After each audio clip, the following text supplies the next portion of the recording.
নমস্কাৰ জীৱন পৰিক্ৰমালৈ পুনৰ আপোনালোকক স্বাগতম। কৈনো কৈ থাকিলে উৰকে নপৰে ৰঙালী বিহুৰে কথা। মোৰ হৈছে কৈনো কৈ থাকিলে উৰকে নপৰে পাণ পৰাগ ফেক্টৰীৰ কথা। পাণ পৰাগ ফেক্টৰী আৰু এজন মোৰ খুব ঘৰুৱা বন্ধু দুলাল বৰা আৰু স্বৰ্ণ বৰা, হাজবেণ্ড ৱাইফ।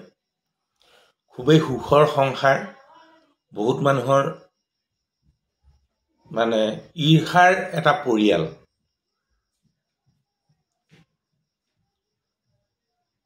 দুলাল বৰা ঘৰলৈ যেতিয়া যাওঁ, এইটো অনুভৱ নহয় যে মই তাহাঁতৰ ঘৰখনৰ বাহিৰৰ এটা মানুহ।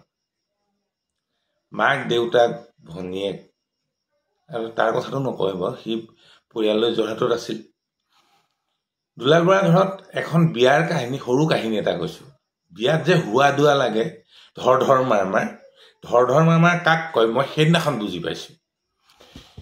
বিয়াত জোঁৱাইকলে বুলি নতুন বাইকখন আনি থৈছে, যৌতুক হিচাপে দিব।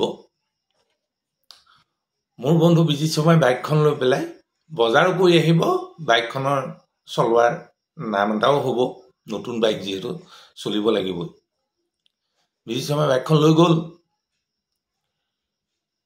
দেউতাক কোনে ক'লে মই নাজানো, দেউতাক মাত্ৰ লাহেকে গৈ এইটো ক'লেগে যে দেউতা, নতুন বাইকখনতো টাউনলৈ লৈ যোৱা কথা নাছিল। হে বুলি কৈ চুৰিয়া গামোচা সলাই লং পেণ্ট পিন্ধি যায়। ৰ'বচোন দেউতা ৰ'ব, অকণমান ৰ'ব, কি হ'ল? বাইকখন লৈ গ'ল, বাইকখন লৈ গ'ল। আপুনি তাক চিনি নাপায়, মই চিনি পাওঁ। বিজিত শৰ্মা মোৰে বন্ধু, সি বাইকখন লৈ কেনেও নাযায়, আৰু সি ধুনীয়া বাইক চলাব জানে। তো আপোনাৰ সমস্যাটো ক'ত? বোলে নহয়, নতুন বাইক আৰু কাইলৈ যদি আৰু মই দিব নোৱাৰোঁ। আৰে আপুনি বাইকখন নাহিলেহে আপুনি কাইলৈ দিব নোৱাৰিব, আপুনি বাইকখন দিব পাৰিব, সি আহিবই। দেউতাক বুজাওঁতে মোৰ ইমানেই সময় বৰবাদ হ'ল, তেনেকুৱাতে বাইক আহি সোমালে। আৰু দেউতাই মোক গবা মাৰি ধৰি কি কৈছে গম পায়? তই কেনেকে জানিলি বাইকখন যে সজে সজে আহি পাবহি?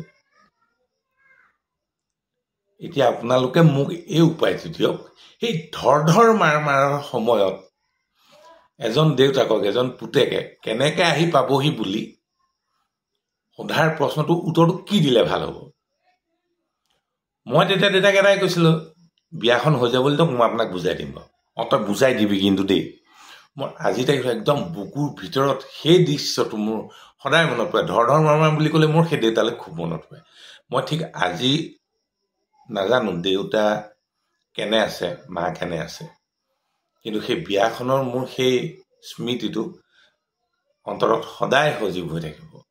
আৰু সেই বছৰতে জানমণি কেছেটটোৰ তামাম হিট হৈছিলে, আৰু সেই জানমণি কেছেটটো লগাই আমি গোটেই ৰাতি নাচিছিলোঁ, বিহু নাচিছিলোঁ।